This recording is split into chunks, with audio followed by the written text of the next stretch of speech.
साथ सब मिलकर जोर से जगह लगाएंगे। बोलो हनुमान जी महाराज की।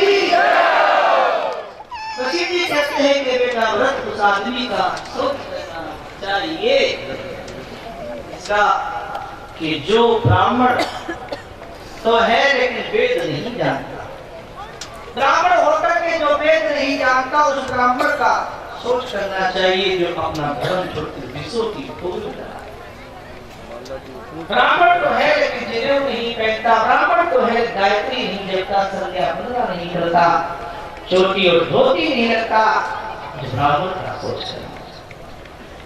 और कहते हैं कि उस राजा का सोच करना चाहिए कि राजा तो मरे जिसे अपनी प्रजा प्राणों के समान प्यारी नहीं है, ऐसे राजा का सोच करना चाहिए कि जिसको राज तो करता है लेकिन नीति नहीं है। राज करने की नीति होती है भाई। आज के राजा नीति नहीं अनीति में जाने पड़े। बोलो हाँ बोलो बैकग्राउंड से सरपंच जी बनाए रोटी बनानी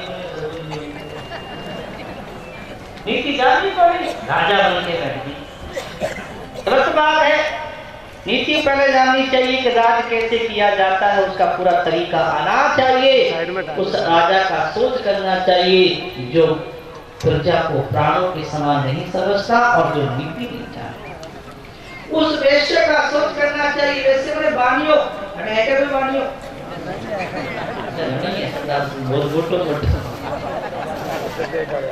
कहते हैं कि बानिया का सोच करना चाहिए कि धनवान तो घड़े है, पैसे तो घड़े अरबों है खरबों है, लेकिन कंजूस है। कंजूस है और जो महाराज दान नहीं करता, कंजूसी करता है, अतिथि सत्कार नहीं करता और शिव जी की भक्ति नहीं करता, ऐसे बानिया का सोच करना चाहिए। उस शूद्र का सोच करना चाहिए जो ब्राह्मण का अपमान करता है। थोड़ी गीता पढ़ ली, थोड़ी बातें सीख ली, कुछ से सीख ली, कुछ पढ़ के सीख ली, कुछ लिख के सीख ली, कुछ सुनकर सीख ली और बोला मैं जानता। शूद्र होकर के जानकर थोड़ा सा बन गया और ब्राह्मण को नीचा दिखाता है, ब्राह्मण का अपमान करता है। ऐसे शूद्र का सोच करना चाहिए जो ब्राह्मण का अपमान करता है, ज्ञान का अभिमान करता है। कहते हैं उस स्त्री का सावधान नंबर उस स्त्री का सोच करना चाहिए जो पति को छलने वाली है, पति के साथ झूठ बोले। बोलो कि नहीं बोलो। पति के साथ झूठ बोलती है, पति को छलने वाली है, कुटिल है और इच्छाचरणी अर्थात मनमानी ढंग से घूमती रहती है। मन में आई तो कहीं चली गई, मन में आई तो पियर चली गई, मन में आई तो ससुराल में आ गई, मन में आई तो किसी शादी ब्याह में चली गई, मन में आई तो किसी मेले में चली गई। न सास की आज्ञा ली न पति की आज्ञा ली, मनमानी ढंग से घूमती रहती है।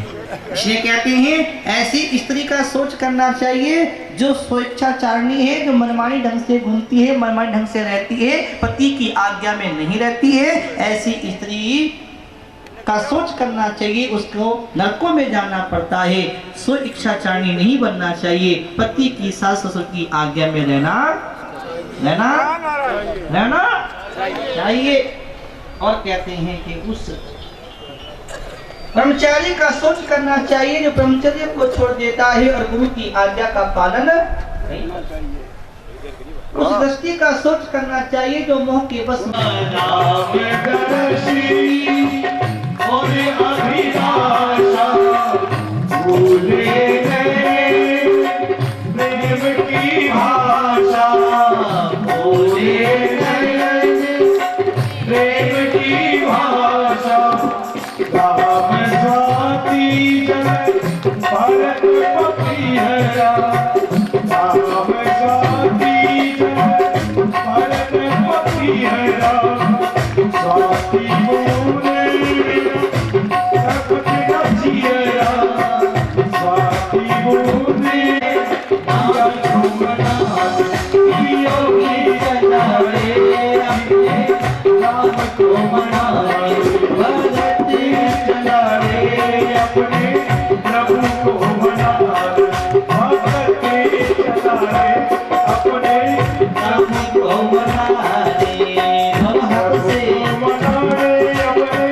भैया को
बोलो हनुमान जी महाराज की।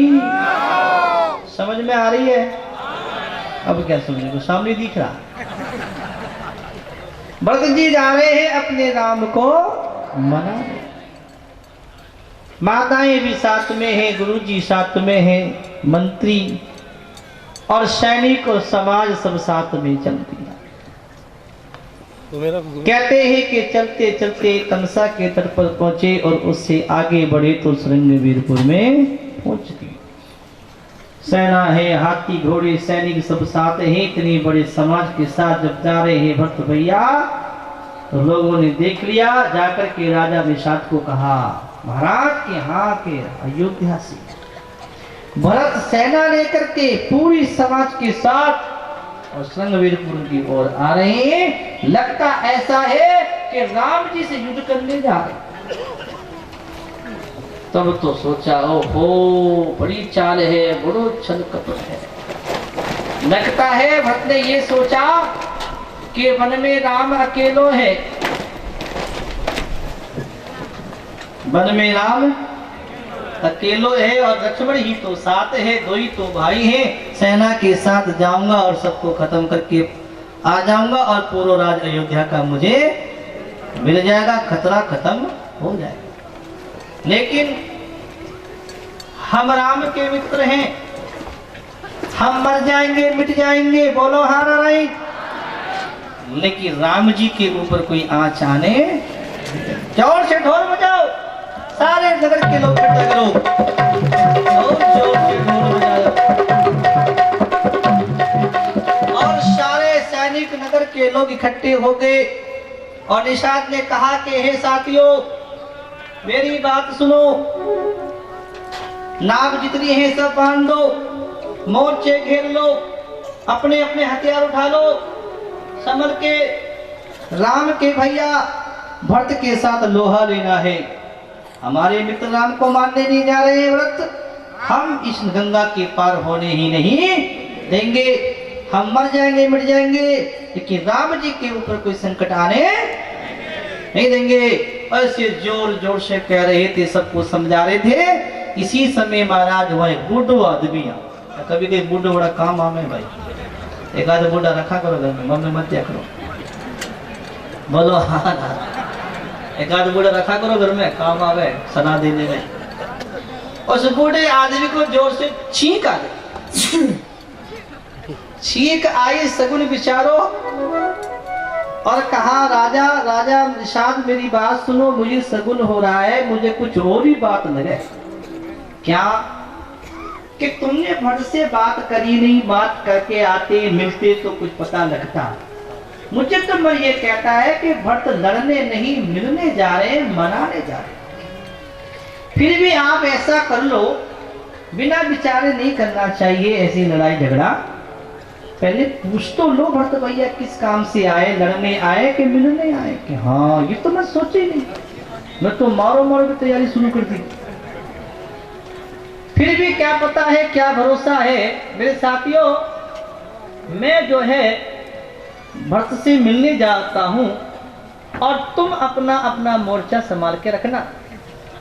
अगर जैसे कोई खतरा होगा मैं तुम्हारे को इशारा कर दूंगा और तुम अपना आक्रमण कर देना, और यदि कोई मित्रता का भाव होगा तो मैं तुम्हें बता दूंगा, तुम सावधान रहना कि ठीक है। ऐसे कह दिया और उसके बाद भी सब साथियों को समझा कर के चरणों में जो तुम्हारे गिर रहे हैं, तब तो भट्ट भैया नीचे आ गए और निषाद को चरणों में गिरता देखा तो उठा कर के हृदय से लगा लिया। श्याम रामचंद्र की तुलसीदास जी दिख रहे क्या? राम सखा सुनी संगन प्यारा, चले उतरी उमकत अनुरागा। सिया राम जय जय राम, राम सिया राम जय जय राम।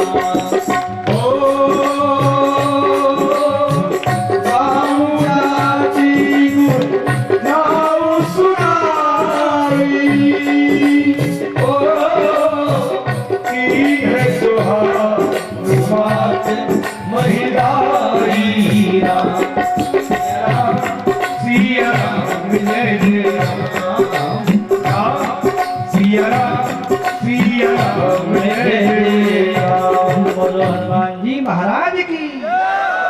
वशिष्ठ जी ने कहा कि हे भरत ये राम के सखा निषाद हैं, मेरे भाई के सखा निषाद आए हैं। भरत भैया पद से नीचे उतर आए और अपने निषाद को उठा के हृदय से लगाया।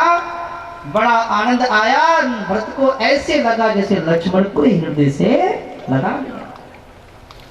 निषाद ने अपनी जाति और अपना नाम सब बताते हुए कहा कि हे भरत इतने समाज के साथ आप आए हो, क्या आपका विचार है? मैं तो डर ही गया था, कहीं ऐसा तो नहीं कि राम जी से कहीं युद्ध करने तो नहीं जा रहे। भरत ने कहा अरे निषाद, राम तो मेरे स्वामी हैं, उनका मैं दास हूँ। प्रभु के इस वनवास से मुझे बड़ा दुख हुआ है, मैं सेवा करता हूँ, सेवा ही करता रहूंगा राम की। मैं तो राम जी को मनाने ही जा रहा हूँ। अब जल्दी से बताओ निषाद, मेरे राम किधर गए हैं, कहाँ कहाँ रुके थे? कि आओ भक्त मैं तुम्हें बताता हूँ। राम जी यहाँ आगे देखो, पेड़ है ना बड़ों सो के, यहाँ दिखाओ।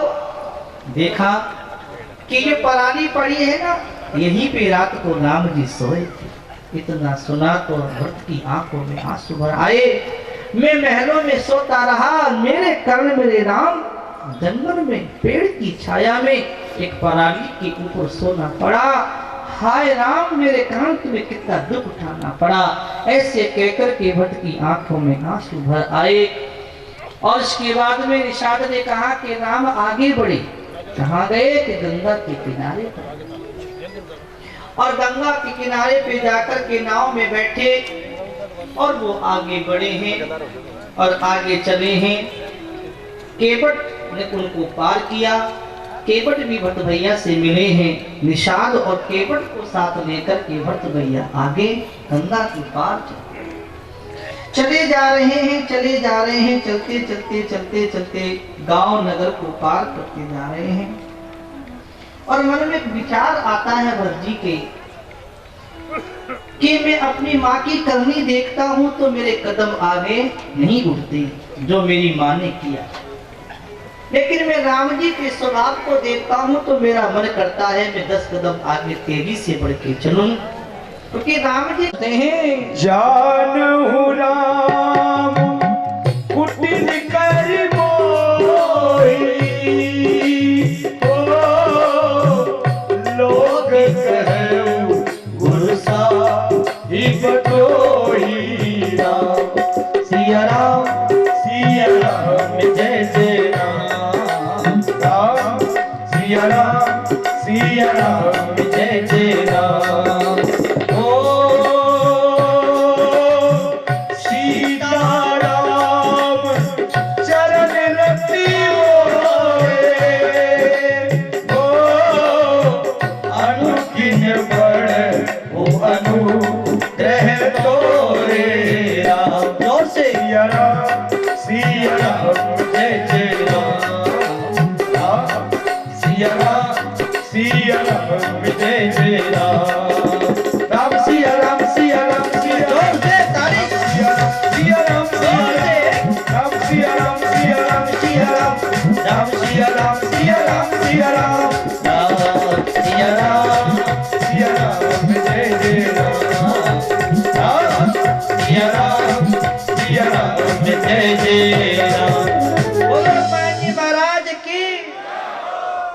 लोग कुछ भी कहे मैं यही कहूंगा कि सीता राम जी के चरणों में मेरा प्रेम बढ़ा रहे। बोलो हाँ नारायण। इसके बाद भरत भैया सेना समाज के साथ आगे बढ़ते ही जा रहे हैं।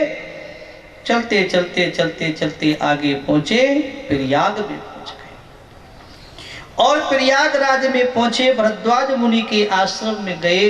भरद्वाज मुनि ने उनको स्वागत किया।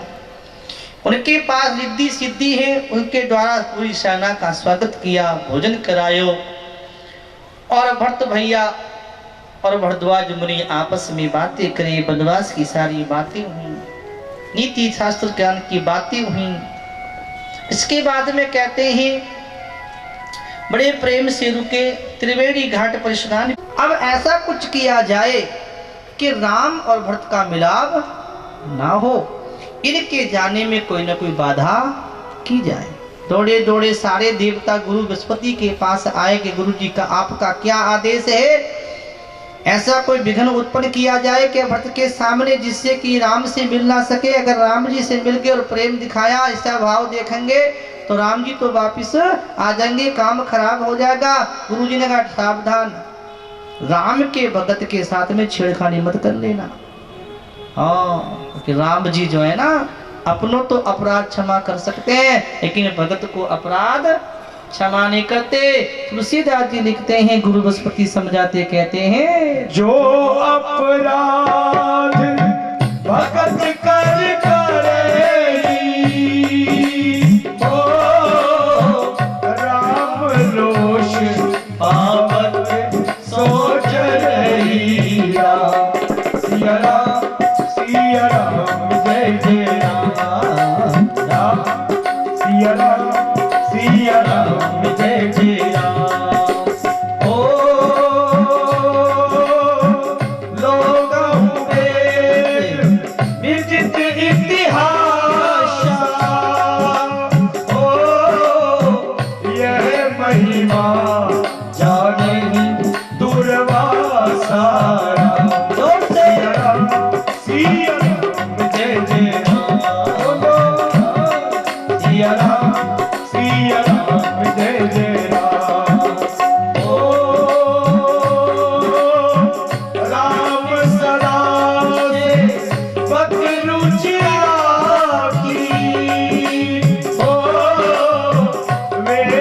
पुराण सा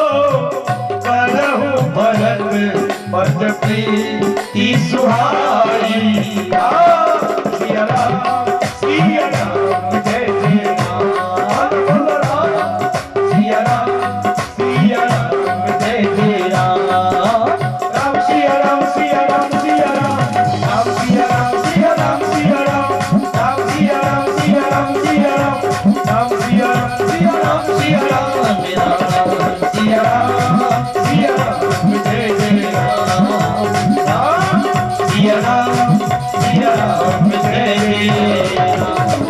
बोलो हनुमान जी महाराज की। गुरु बृहस्पति कहते हैं कि देवताओं भगवान के भगत के साथ छेड़खानी नहीं करना, क्योंकि राम जी ऐसे हैं कि अपना तो क्षमा कर सकते हैं लेकिन भगत का अपराध क्षमा नहीं करते हैं। ये बात वेद और पुराणों में लिखी है। इस बात को जानते दुर्वासा ऋषि। बोलो हाँ नारायण। याद है कि नहीं कि जब महाराज भागवत की थोड़ी सी बात ध्यान तो दाऊं कि राजा अमरीश भगवान के भगत हैं, उनकी रक्षा में और आज्ञा में चक्र ही दुर्वासा आए और बोले हम भी एकादशी के व्रत का उद्यापन करेंगे, कि आइए कि गंगा स्नान करें कि कीजिए। आने में देरी होगी बाबा जी को। ब्राह्मण ने कहा कि अगर समय के रहते हुए व्रत का उद्यापन नहीं किया तो भी दोष, और अतिथि को खिलाए बिना खा लिया तो भी दोष। क्या किया जाए कि चरना मत लेके उद्यापन कर लो। कर लिया। इतने दुर्वासा आगे और बोले वाह, मेरे को अतिथि बना करके पहले ही उद्यापन कर लिया। अरे भक्ति तो छूती नहीं है, भक्ति का नाटक दिखाता है। एक जटाओ धरती पे पटकी, अग्नि की समस्या पैदा हुई। राजा अमरीश को मारने तोड़ी। भगवान का चक्र आया, कृत्या को समाप्त कर दिया और वो चक्र बाबा दुर्वासा के पीछे पीछे पीछे पीछे पड़ गया। अब तो दुर्वासा तीनों लोकों में भाग रहे, बचाओ बचाओ बचाओ, कोई बचाने वाला नहीं मिला। अंत में भगवान के चरणों में गिरे और भगवान ने यही कहा कि भगत के चरणों में गिर जाओ। राजा के चरणों में गिरे, चक्र को शांत किया, क्योंकि कहने का अर्थ है जो भगवान के भगत का अपराध करता है, भगवान अपना अपराध क्षमा करते हैं, भगत का नहीं। मैं तो यही कहूंगा कि भगवान अपने भक्तों के मन की बात रखते हैं। तुम तो एक ही काम करो कि भक्त के चरणों में प्रेम करो, तभी तुम्हारा सबका भला होगा। देवता चुपचाप शांत बैठ गए। इसके बाद में भट्ट भैया अपने समाज के साथ गांव नगर में घूमते हुए जा रहे हैं। और उसके बाद में क्या हुआ, चलते चलते कामदगिरी नाम का एक पर्वत आया। केवट जो थे दौड़ करके आगे चले गए।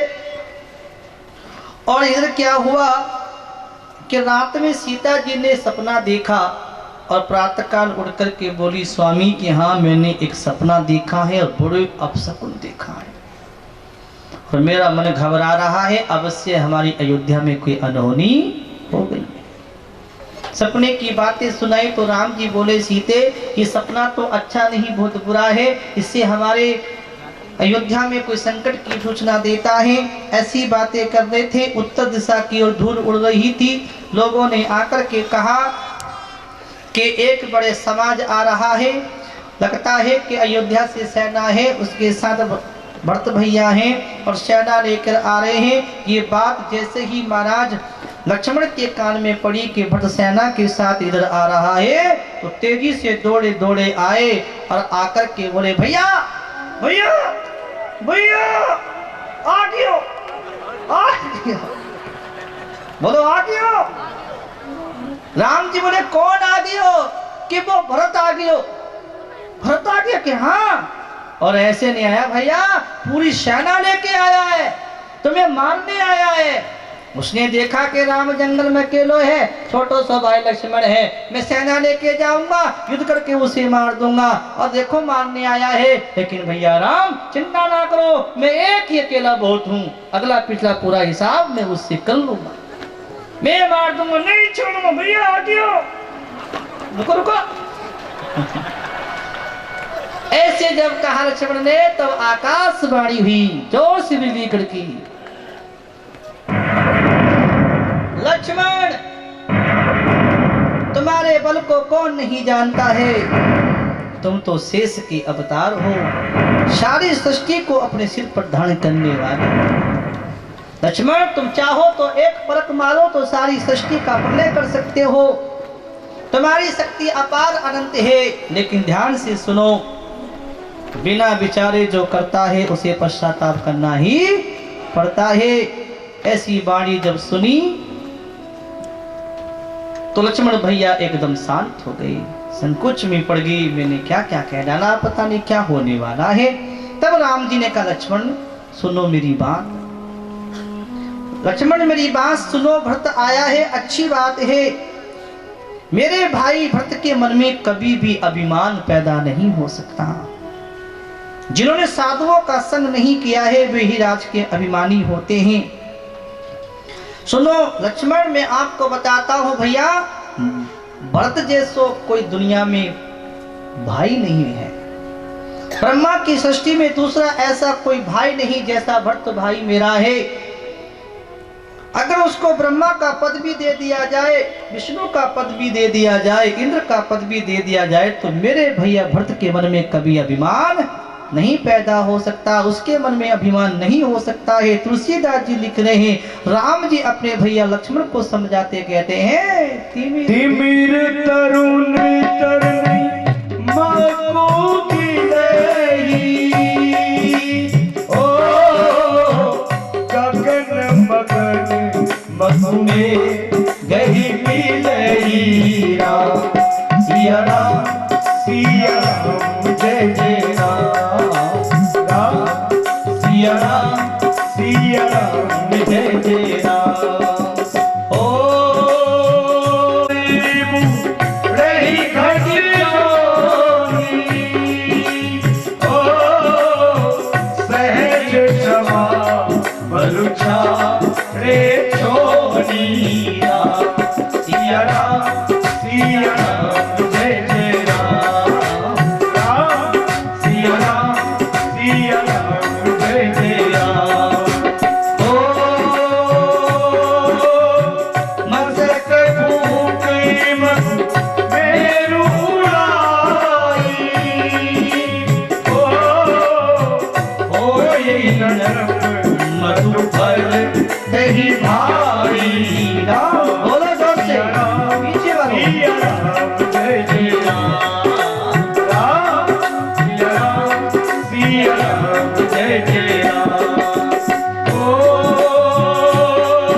हे लक्ष्मण ध्यान से सुनो, बड़ी सुंदर बात कहता हूं। मच्छर की फूंक से, किसके?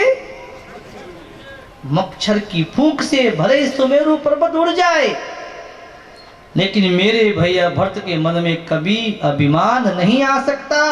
ये मैं अपने पिता की सौगंध खाकर तुमसे कहता हूं, मेरे भैया भरत के मन में कभी अभिमान नहीं आ सकता।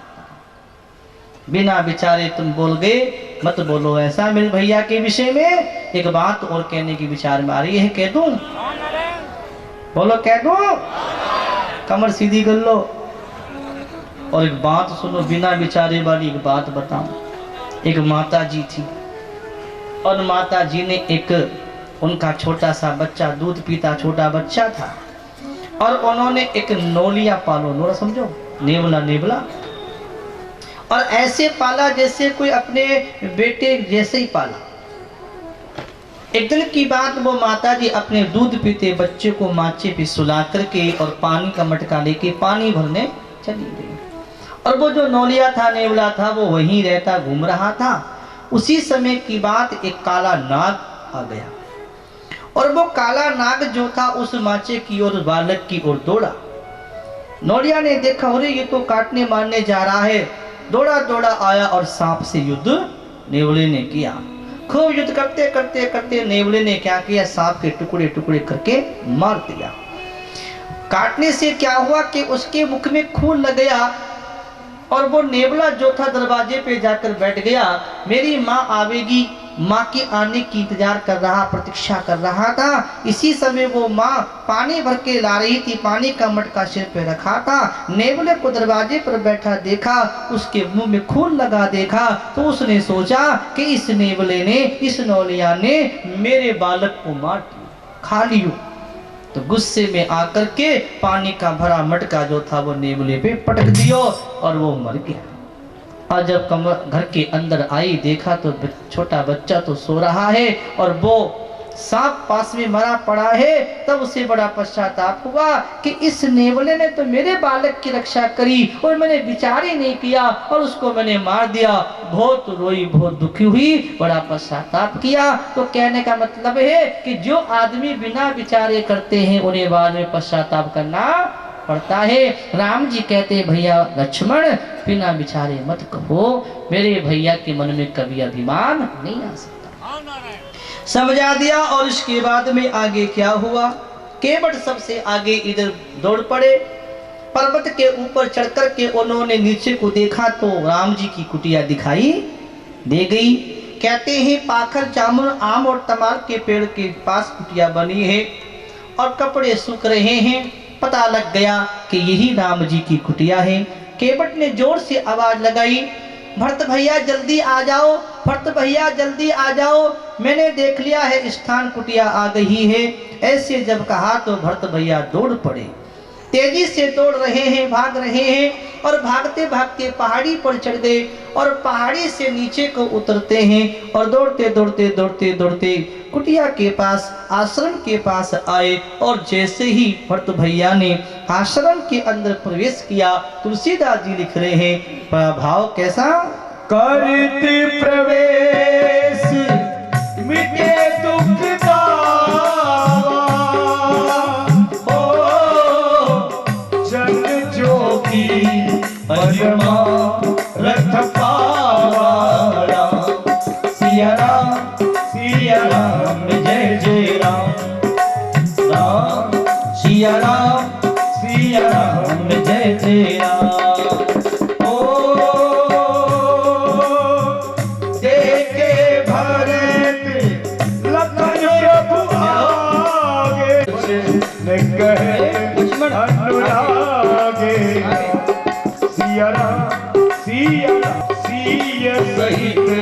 राजक रघुराजू राम, बोलो सिया राम जय जय राम,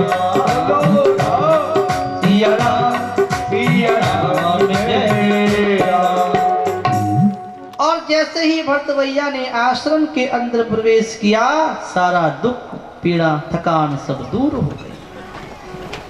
और कहते हैं भरत जी ने जाकर के क्या देखा कि लक्ष्मण भैया प्रभु के आगे खड़े हैं और राम जी को देखा कि राम जी सिंहासन आसन पर वेदी पर बैठे हैं।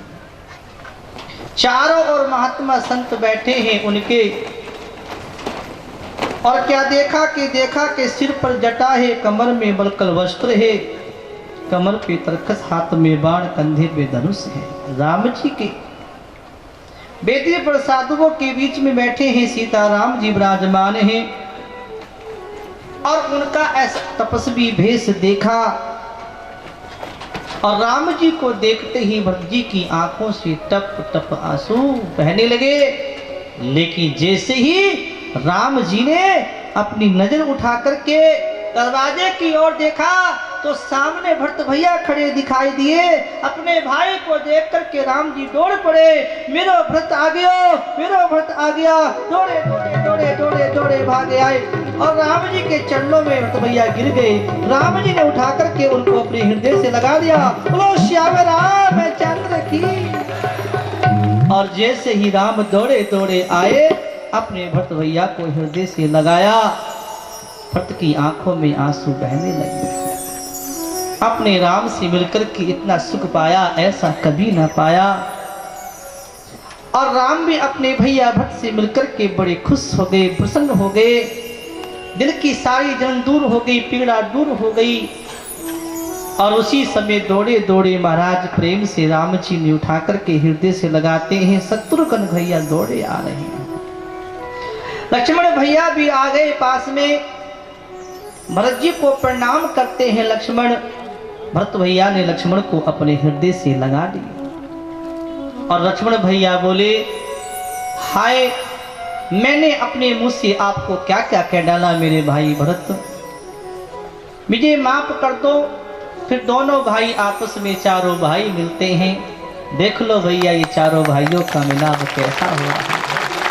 प्रेम हो तो कैसा, चारों भाई बोलो, चारों भाई। प्रेम हो तो कैसा, चारों भाई जैसा। चारों भाई आपस में मिले हैं। सारे आकाश में देवता देख देख करके धुंधुलियां बजा रहे हैं, फूलों की वर्षा कर रहे हैं। चारों भाइयों का मिलाप हो रहा है, बड़ा आनंद हो गया। इसके बाद में गुरुजी आगे आए, गुरुजी, और गुरुजी को देख करके राम जी आगे दौड़े और अपने गुरुजी के चरणों में प्रणाम किया।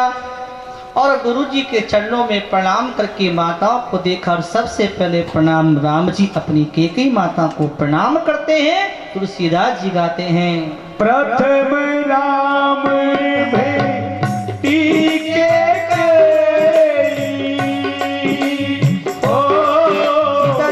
सरल ये भक्ति मत सासू जी आ गई। सिया राम जय जय राम, राम सिया राम जय जय राम। ओ पग पर की प्रबोधि बहोरी, ओ काल कर सिया राम जय जय राम। जोर से ताली।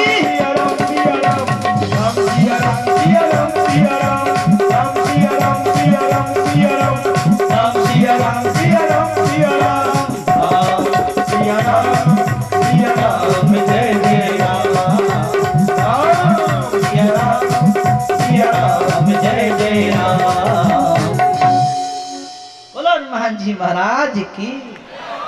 और उसके बाद में केकई माता से मिले, प्रणाम किया, सभी माताओं को प्रणाम किया। निषाद को सबको मिलकर के राम जी बड़े प्रेम से आगे आश्रम में ले आए। माता सीता अपनी सासुओं के चरणों में प्रणाम कर दो, बिगनी को आशीर्वाद दे दो, बिगनी को। और सासुएं जो है सीता जी को आशीर्वाद दे रही है। और माता सीता ने अपनी सासुओं को बैठाया और पैर जो थी चरण सेवा कर रही हैं, पैर दबा रही। शिक्षा ले लो माताओं, ज्ञान ले लो। सीता जी देखो अपनी माता सासुओं के चरण दबा रही है कि नहीं, बोलो बोलो, हाँ रही थे, दबाओ के अटा गला ही दबाती होंगी कच्ची। कितनी गंदी बात है। सीख लो, कथा सुनो। राम कथा सुनकर भी अगर सासू की सेवा नहीं की तो फिर क्या राम कथा सुनी, फिर क्यों आवट है, भेड़ा हो जाओ घड़ी। अरे आओ तो कम से कम कुछ ज्ञान तो लो, कुछ शिक्षा तो सीखो। सीता माता क्या कर रही है, अपनी सासू जी के पर चरण दबा रही हैं, सेवा कर रही हैं और सासुएं आशीर्वाद दे रही हैं। बैठ जाओ नीचे, माता बीच में खड़ी हो गई। अभी बहुत टाइम पड़ा हमारे पास, कथा तो आगे ले जाना था लेकिन क्या करें, टाइम थोड़ा ले जाएगा। फिर भी मैं इस प्रसंग को पूरा करता हूँ। और कहते हैं ध्यान से सुनना क्या हुआ। जब माताओं का ये भेष देखा तो राम जी ने गुरु जी से कहा, गुरु जी ये सब क्या हुआ। गुरु जी ने कहा, बेटा राम तुम्हारे वियोग में तुम्हारे पिताजी से रहा नहीं गया और तुम्हारे पिता दशरथ जी ने अपने प्राण त्याग दिए। पिता के मरने की बात सुन करके राम विलाप करने लगे, हाय पिता, मेरे कारण तुमने शरीर छोड़ दिया। बड़े दुखी होकर के रोए। गुरु जी ने समझाया, बेटा मत रो, जो होनी है वो होकर ही रहती है, कोई कुछ नहीं कर सकता। राम जी ने जाकर के नदी के अंदर अपने पिता को श्रद्धांजलि दी। जो भी कुछ अंत्येष्टि क्रिया के जो क्रम होते हैं सब किए। और उसके बाद में राम जी अपने सभी माता से मिले, सभी सैनिक और मंत्री से मिले, सबसे प्रेम की बातें व्यवहार करी। और उसके बाद में अयोध्या के वासी चारों तरफ उस चित्रकूट में घूमते रहे। फिर एक बड़ी सभा लगी और उस सभा में क्या कहा कि राम और सीता वापिस चले जाएं, हम तीनों भाई वन में रह जाएं। माताएं बोली फिर भी तो दुखी रहेगा, तीन पुत्रों के वनवास का वियोग रहेगा। नहीं, ऐसा कर लेते हैं, भरत और शत्रुघ्न वन में रह जाएं, राम लक्ष्मण सीता चले जाएं, कि ये भी उचित नहीं है। कई सभाएं लगी। एक दिन की बात क्या हुआ कि राजा जनक भी वहां पर पहुंच गए। राजा जनक को सभा में बैठाया। बड़े न्यायकारी हैं, बड़े धर्मात्मा हैं, बड़े ज्ञानी हैं। पूरी सभा लगी है, राजा जनक के ऊपर छोड़ दी बात कि आप हमारा न्याय करके दीजिए।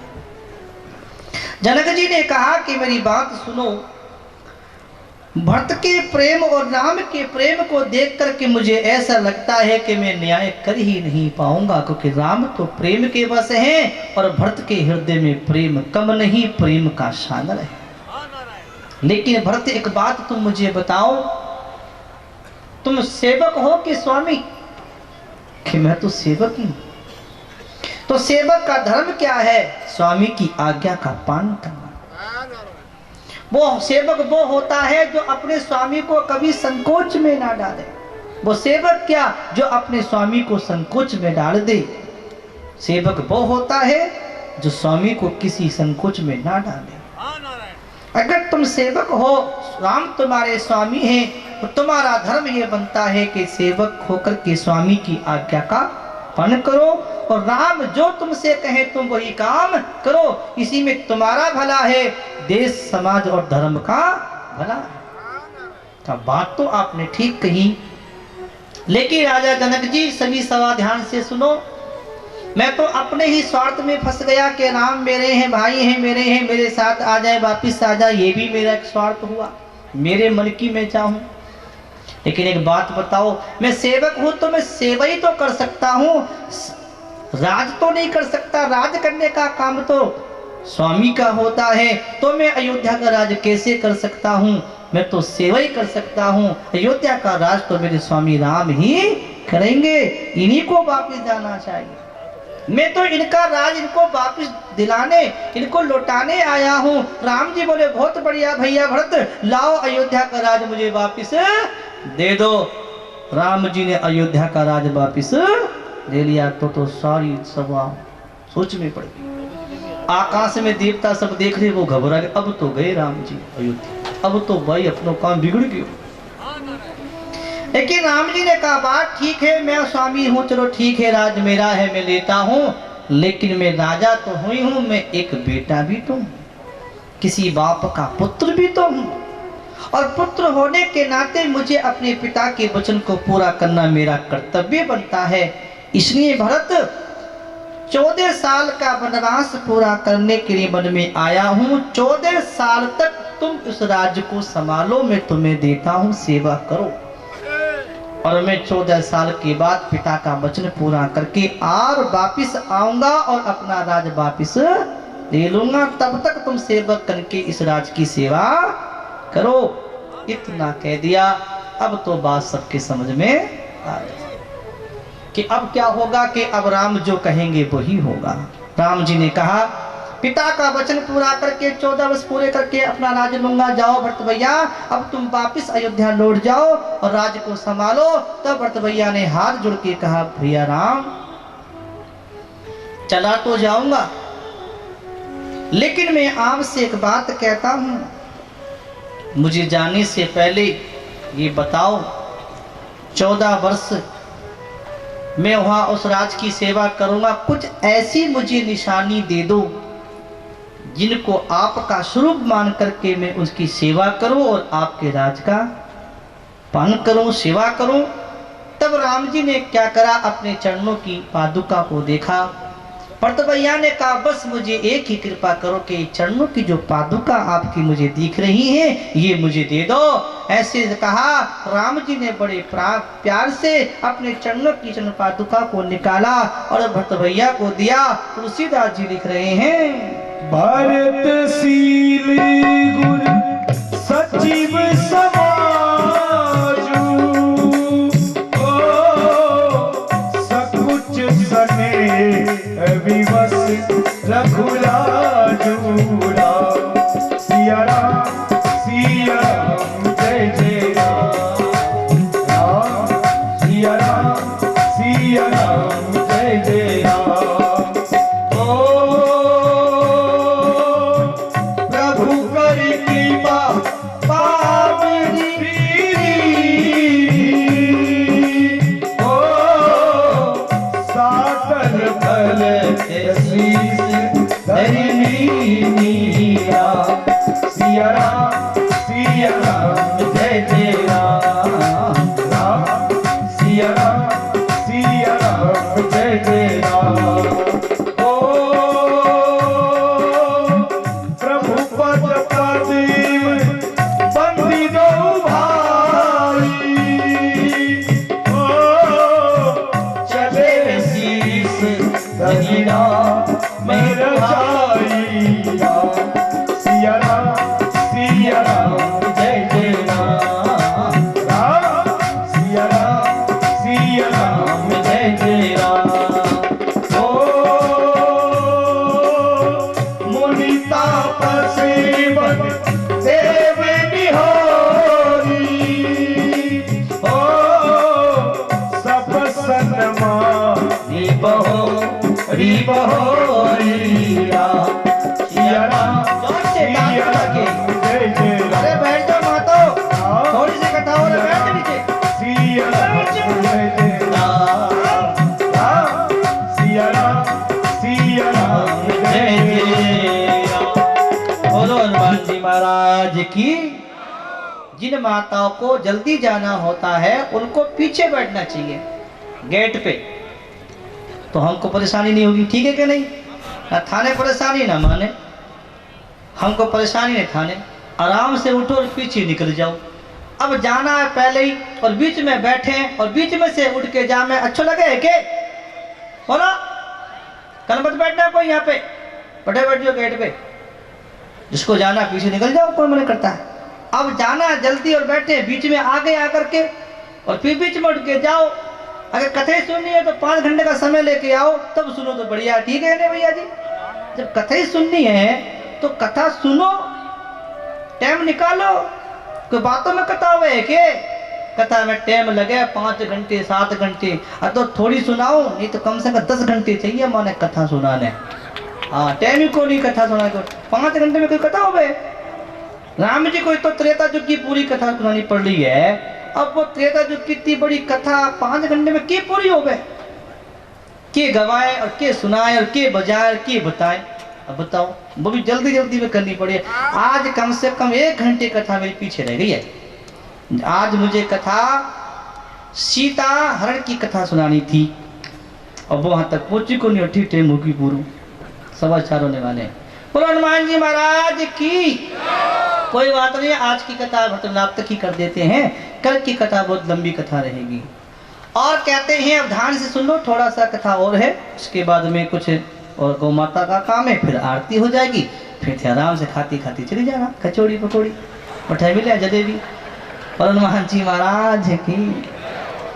और कहते हैं कि राम जी ने चरणों की पादुका निकाल करके दी और भरत भैया ने उठा करके अपने सिर पर रख ली, ऐसे रख लिया जैसे सीताराम जी मेरे शीश पर आ गए, और उठकर के चरणों में प्रणाम किया और अपने भैया से आज्ञा लेकर के चलने लगे अपने समाज के साथ।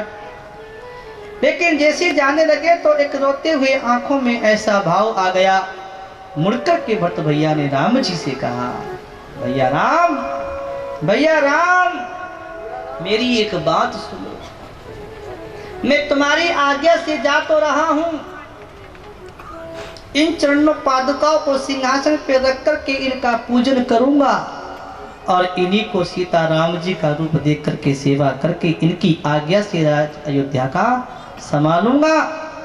लेकिन एक बात और कहता हूं कि अगर 14 साल पूरे होते हैं और तुम 14 साल पूरा होते ही अगर आए नहीं और एक दिन भी अगर लेट कर दी तो तुम मुझे जिंदा नहीं पाओगे, मुझे मरा हुआ पाओगे। मैं तुम्हारा एक दिन का भी वियोग सहन नहीं कर सकता। ऐसे जब कहा तो राम जी ने दौड़ करके अपने भैया भरत को हृदय से लगा लिया और कहा, मेरे भैया भरत चिंता ना करो, तुम्हारे से वियोग तो मुझसे भी सहन नहीं होता। तुम मुझसे दूर जा रहे हो, मेरा हृदय तड़पता है, रोता है। तुम्हारा जैसा भाई दुनिया में मुझे कहीं मिलेगा नहीं। तुमने मेरे लिए अपना कितना माँ का भी तुमने त्याग किया है, कितने कष्ट उठा करके यहाँ पहुँचे हो। मेरे भैया भरत मैं जल्दी ही लौट के तुम्हारे पास समय पे पहुँच जाऊंगा, अब जाओ भैया। ऐसे कहा और राम जी के चरणों में प्रणाम करके भरत भैया अपने समाज के साथ चरण पादुकाओं को सिर पे रख करके जा रहे हैं। कैसे जा रहे हैं? राम भक्त ले चला रे राम की निशानी, राम भक्त ले चला रे राम की निशानी। शीश पे खड़ा हूँ, शीश पे खड़ा हूँ, अखियों में पानी। राम भक्त ले चला रे राम की निशानी, राम भक्त ले चला रे राम की निशानी।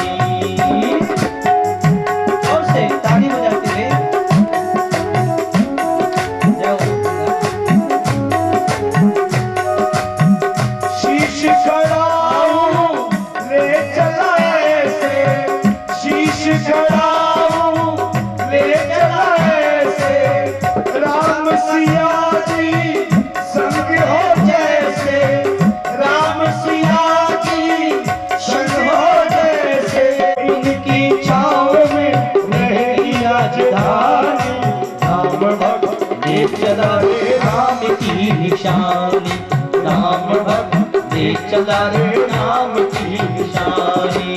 जोर से ताली। खड़ा हूँ, शीश पे खड़ा हूँ, अखियों में पानी। राम भक्त देख चला रे राम की निशानी, राम भक्त देख चला रे राम की निशानी। दोनों हाथों से राम के भैया बढ़ जा रहे हैं, चरणों की पादुका लेकर के सिर पे रखे। जोर से पीछे वालों।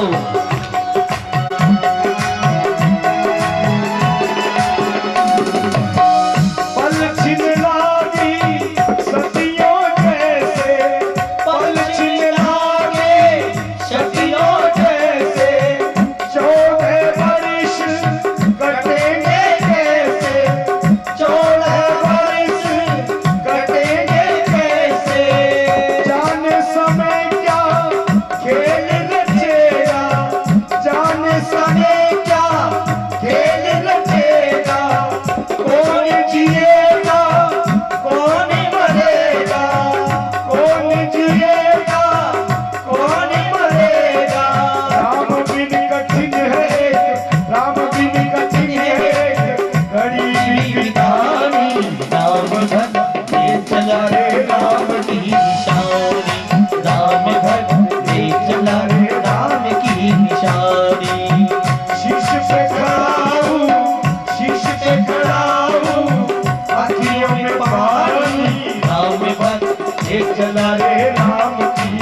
चला रे राम की निशानी, राम भक्त ले चला रे राम की निशानी। बोलो हनुमान जी महाराज की। इस प्रकार से राम भक्त ले चला राम की निशानी, शीश पे खड़ाओ और अखियों में पानी। थोड़ी सी बात हो रही है बस। और इसके बाद में चलते चलते पहले दिन पर यमुना पर पहुंचे और चौथे दिन चलते चलते अयोध्या में भक्त पहुंच गए। राजा जनक और विद्वान पंडितों को बुला करके और चरण पादुकाओं का अभिषेक कराया और उनको सिंहासन पे रख करके राज तिलक किया और उन पे मुकुट लगा करके, और उसके बाद में भरत भैया ने उन्हीं को सीताराम जी का स्वरूप मान करके और पूजन करके उनको सिंहासन पर बैठा के उनकी आज्ञा से राज किया। और कहते हैं कि नंदी गांव में जाकर के उन्होंने कुटिया बनाई। क्यों? कि मेरे भाई राम मेरे स्वामी हैं और स्वामी की सेवा करना यह है कि स्वामी से बढ़कर आगे ना तो कोई वस्त्र, ना कोई भोजन, ना कोई रहन सहन होना चाहिए। स्वामी से छोटा ही सेवक को रहन सहन, खान पीन, वस्त्र आदि प्रदान करना चाहिए। मेरे स्वामी राम जंगल में नीचे धरती पर सोते हैं, कंदमूल फल खाते हैं और तपस्वी भेष में रहते हैं, सर्दी गर्मी सहते हैं। तो क्या मैं महलों में रहूंगा? क्या मैं 56 प्रकार के भोजन खाऊंगा? नहीं, ये सेवक का धर्म नहीं है। सेवक का धर्म यही होता है कि स्वामी से बढ़कर आगे नहीं, उससे नीचे ही रहकर की सेवा करनी चाहिए। नंदी गांव में जाकर के कुटिया बनाई और वहीं पर तपस्वी भेष बना के जटाएं बनानी और भरत भैया गाय के गोबर के अंदर से जौ निकल जाती है, उस जौ को बीन करके उसको धो करके सुखा करके उसका आटा बना करके उसकी रोटी खाते हैं, धरती पर सोते हैं। जैसे नेम नियम वे करते हैं ऐसा दुनिया में कोई कर नहीं सकता। ऐसे हमारे भक्त भैया अपने नेम नियम से और पूजा पाठ से रहते हैं और खड़ाओं को प्रणाम करके उनकी आज्ञा लेकर के अयोध्या का राज संभालते हैं। और इसके बाद में प्रभु के आने की आस लगाते हैं। एक एक दिन प्रभु के नाम पे बिताते हैं और एक एक दिन गिनते हैं कि जब 14 वर्ष हो जाए पूरे जल्दी से राम का दर्शन होगा। ऐसी आशा और लालसा से वे जी रहे हैं और अयोध्या का राज संभालते हैं। इसी कथा से ये रामायण का अयोध्या कांड पूरा होता है। इसके बाद अयोध्या कांड के बाद अरण्य कांड आता है। इसमें राम जी की बड़ी सुंदर लीला है। अब वो लीलाएं का वर्णन आज नहीं, कल कर देंगे। आज की कथा को यही विश्राम देंगे क्योंकि अभी थोड़ा काम भी है। और कथा अगर मैं बढ़ा दूं तो कम से कम आधो पौने घंटे लग से 5 बज जाएंगे। नहीं, अब नहीं करेंगे, आज जल्दी छोड़ देंगे। और बैठ जाइए, केवल आपसे माताओं बैठो ना।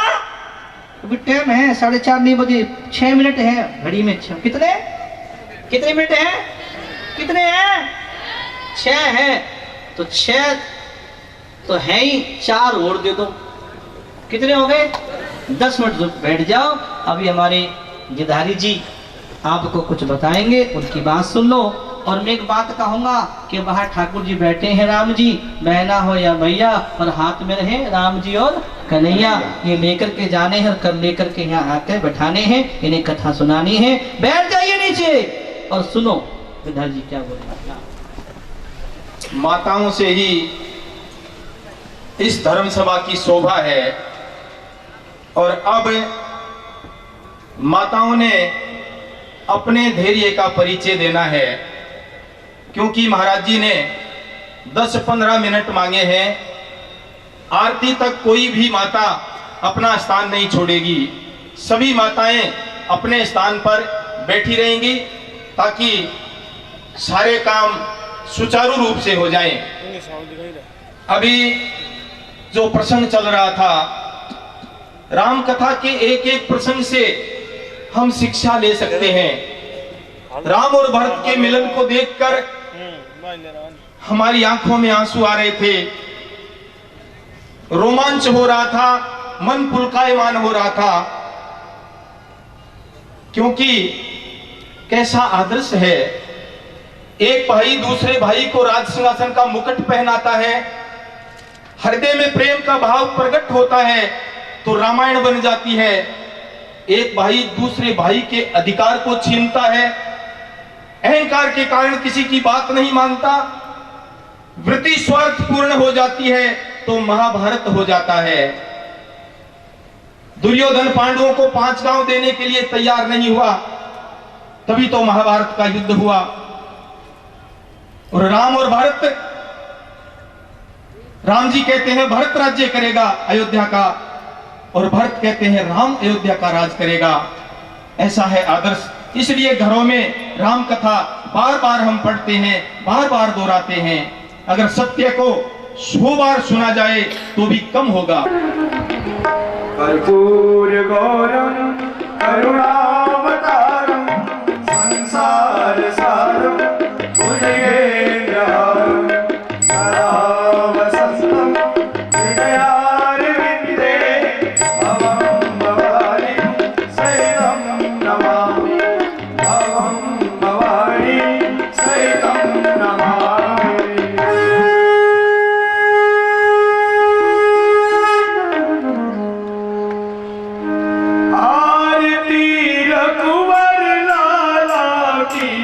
सांवरिया नैन निशाना की आरती रघुवर लाला की सांवरिया नैन निशाना की।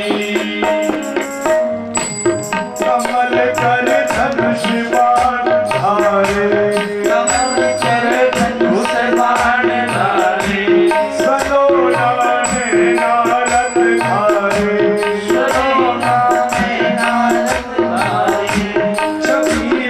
कोटि काम हारे कोटि काम हारे अलग की पलक की चल पीठ पट झल लटक सुंदर बनमाला की सांवरिया नैन निशाना की आरती रघुवर लाला की सांवरिया नैन निशाना की आरती रघुवर लाला की सांवरिया नैन निशाना की।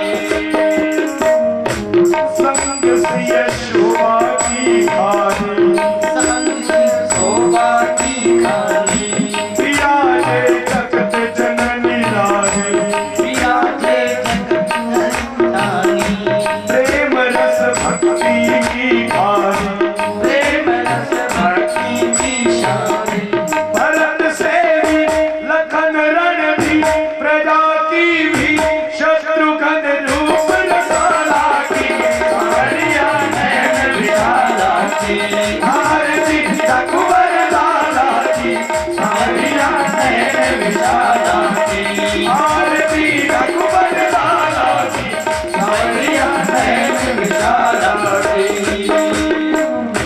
सदा तुम दीन निहितकारी सदा तुम दीन निहितकारी अधम के वट शबरी तारी अधम के वट शबरी तारी गीत की कर्म गति न्यारी गीत की कर्म गति न्यारी सुरन के ईश कौशलाधीश रक्ष जगदीश शंभु हृदय सुखपाला की सांवरिया नैन निशाना की आरती रघुवर लाला की सांवरिया नैन निशाना की आरती रघुवर लाला की सांवरिया नैन निशाना की आरती रघुवर लाला की सांवरिया नैन निशाना की आरती रघुवर लाला की सांवरिया नैन निशाना की सांवरिया नैन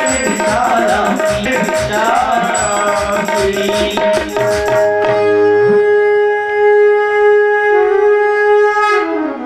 संगमध्यस्थं दोयं भ्रामितं केशोपरे अंगलग्नं मनुष्याणां सर्वपापं जपो हरे आरतिकं समर्पयामि जलेन शीतलीकरणं पुष्पे देवाभिवन्दनम् आरोग्यार्थे आत्माभिवन्दनं मन्त्रपुष्पाञ्जलिः।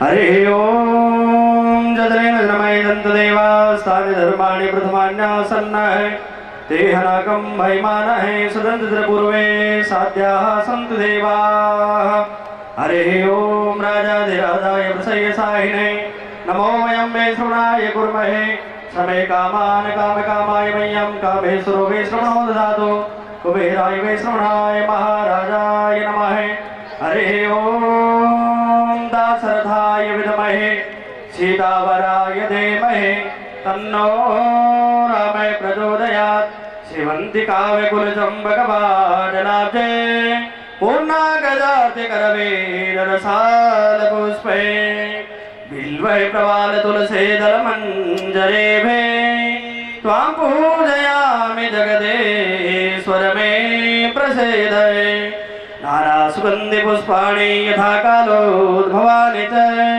पुष्पाञ्जलिर्मया दत्त गृहाणां परमेश्वर सांगाय सप्रिवाराय सायुधाय सुसिद्धिकाय सवाहनाय भगवते श्री सीतारामचंद्र शबरिकराय नमः श्री रामचरितमानसाय नमः सायंकाले नमः मंत्र पुष्पांजलि समर्पयामि। बहना हो या भैया, हाथ में है राम जी और कन्हैया कहाँ है? अभी घाटा ये चल रहा है कि कन्हैया पूरे नहीं आ रहे हैं, हमें कम से कम 600 कन्हैया या ला के बैठा दो तो यूपी का रिकॉर्ड टूट जाएगा। यूपी का गुम हो गया तो अपने कन्हैया की पहचान रखा करो, और कोई किसी और का कन्हैया नहीं ले जाना, अपने कन्हैया ले जाने हैं और किसी के नहीं। और कोई ले गया है भूल से तो लाके वापस यहाँ बैठा देना। धर्म की जय हो, अधर्म का विनाश हो, प्राणियों में सद्भावना हो, विश्व का कल्याण हो, गौ माता की जय हो, गौ हत्या बंध हो, सत्य सनातन धर्म की जय हो, हनुमान जी महाराज की जय हो, परम संत तुलसीदास जी महाराज की जय हो, राम कथा रामचरितमानस की जय हो, आज के आनंद की जय हो, सरदार सर सीटी की जय हो, सीटी के आनंद की जय हो, सीटी के भक्तों की जय हो, कन्हैया लाल की जय हो, कष्ट हरे कष्ट हरे, काल हरे काल हरे, दुख हरे दुख हरे, दारिद्र हरे दारिद्र हरे, सुख शांति करे सुख शांति करे, सबका भला करे। हरे हरे हरे हरे हर महादेव शंभो जय जय